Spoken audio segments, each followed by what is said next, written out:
Donc on attaque directement la 6e expérience puisqu'on manque de temps pour faire les expériences 4 et 5. J'open, on a des spectateurs qui veulent être sur YouTube, le sujet numéro 6. Et je vérifie mon numéro de Portcom. Je suis en com 13.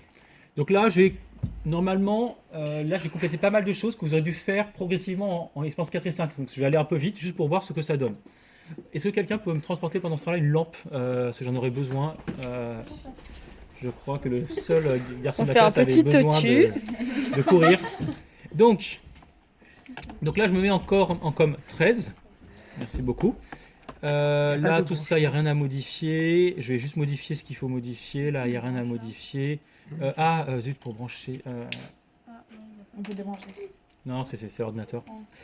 Il faudrait prendre une lampe avec un câble long et vous le mettez sur une prise de la première paillasse au plus près. Ça, c'est de l'improvisation. Donc, là, il n'y a rien à compléter. Voilà. Petit problème à bord. Émettre un bip si la valeur de la température dépasse une valeur. Donc là, je vais mettre, regardez bien, je fais un if. Donc on rapprochera avec mon câble USB après, donc restez comme ça va être magnifique. Donc if, regardez, je vais mettre température, et on a atteint assez facilement les 30 degrés, je vais mettre si température est supérieure à 30. Il va faire quelque chose. Il va mettre le set buzzer on allumé. Time.sleep, j'ai mis 0.5 pour dire une demi-seconde. Il va biper pendant une demi-seconde pour dire la température est trop élevée. Voilà. Il va mettre en off, etc. Donc j'ai mis, voilà. Et incrémentage, et en fait je crois qu'il n'y a rien d'autre à faire. Donc, on va. Donc, du coup, je vais. Donc, attendez, je vais l'enregistrer celui-là ailleurs parce que j'aimerais pas le modifier pour les autres. Je vais mettre dans Documents, je l'effacerai plus tard. Donc, j'exécute. Hop, donc il va me remettre les messages, machin. Il y a aussi toute une partie graphique que je vous ai pas montré, mais c'est pas bien grave.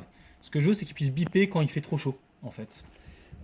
Donc, on va commencer à se rapprocher le temps qu'il lance ce truc. Tu peux commencer à allumer, oui. Donc, intervalle de seconde entre deux actions, 1 seconde. Là, je vais en faire 50 pour être sûr qu'on va y arriver. C'est parti. Attendez, je me suis trompé. Valeur de l'alarme en degrés. Zut.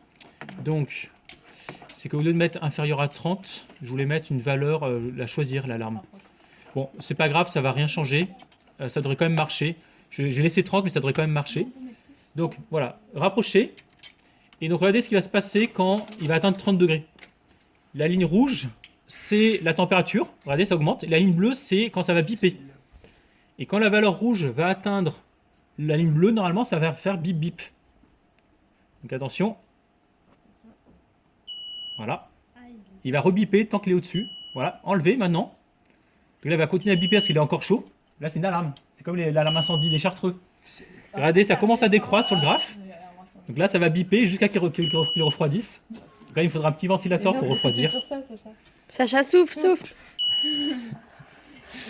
Et normalement, ça va s'arrêter quand on va arriver en dessous de 30 degrés. On a un peu trop chauffé le truc. C'est pas bien, non. Voilà, et là, normalement... les classes à côté, ils vont croire qu'il y a l'alarme incendie, ils vont sortir. Allez, il faut que ça s'arrête. Petite blague aujourd'hui. Voilà. Et là, normalement, ça va s'arrêter bientôt. 30,1, on y est presque. 29,9. Là, ça va s'arrêter. C'est bon. D'accord, ça marche. Nous avons réussi. Merci de nous avoir regardés.